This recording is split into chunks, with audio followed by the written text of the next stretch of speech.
Bonjour les amis, retour sur Momocyclo après une brève excursion plein les yeux que j'essaie de vous faire partager sur le matériel de Paris-Nice, de toutes les équipes du World Tour qui étaient présentes. Ceci m'a amené à cette question parce que en cette premier quart de saison, je ne sais pas si vous avez remarqué ce qui se passe chez UAE.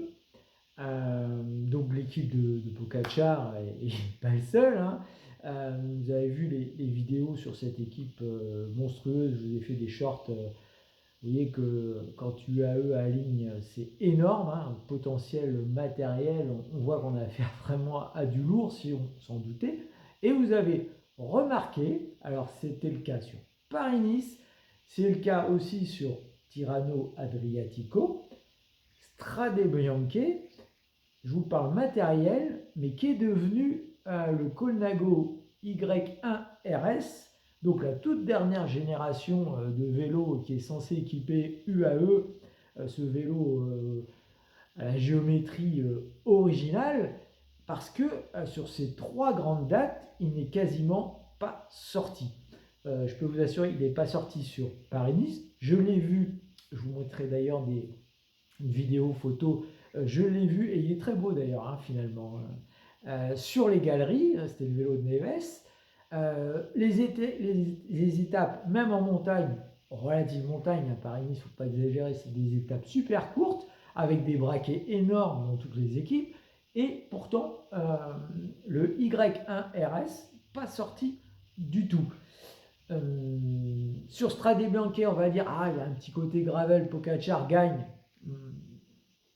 Un monstre, hein, Pogacar. Bon, quel que soit le vélo, hein, il aurait gagné. Il gagne sur V4 RS. Toute l'équipe est en V4 RS. Tirreno Adriatico, c'est gagné par UAE à Ayuso de mémoire V4 RS.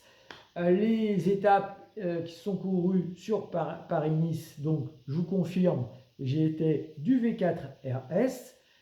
Donc finalement, si on regarde ce début de saison, là où on a le plus vu, entre guillemets, parce que c'était vraiment une course, on va dire, à la maison, hors World Tour, c'était le Tour des Émirats Arabes, donc le Tour UAE, qui a été gagné par UAE et gagné par Pogacar. Et Pogacar, sur l'UAE Tour, roulait avec le Y1 RS. Voilà. Et depuis, non, le vélo ne bouge pas. Il reste sur les galeries ou les camions ateliers. Alors, compte tenu des configurations de course, certes, c'est des courses par étapes, mais par définition, c'est des courses importantes. Est-ce qu'on va le voir là dans quelques jours sur Milan-San Remo? Ça, c'est une bonne question, parce que c'est vraiment une belle classique. Et certes, il y a du dénivelé, mais ce n'est pas une course de côte. Donc, c'est assez surprenant, compte tenu des profils des gars, compte tenu aussi du matériel des autres équipes. Par exemple, chez Ayula, ils roulent en Propel. Alors ok, c'est un vélo devenu polyvalent, le Propel, mais le Giant Propel, mais ils n'ont pas pris le TCR. Donc vous voyez, ils roulent sur des vélos très typés aéro. Alors Ridley avec le Fast, c'est carrément un vélo super aéro, vraiment, enfin, sans des vélos de rouleurs, y compris alors 100%, y compris en montagne, ils le prennent. Qu'est-ce qu'on a d'autre? Ben, toutes les autres équipes, hein. Je vous ai fait un tas de vidéos sur ces magnifiques matériels. Vous voyez, ben, le Van Rysel, le nouveau, là, le RCRF est quand même vachement aéro. On ne parle même pas du XDS Astana vélo aéro. Et curieusement, chez Colnago, ben, la merveille qui devait rentrer là cette année, ben, il tarde à rentrer, les gars ne le prennent pas.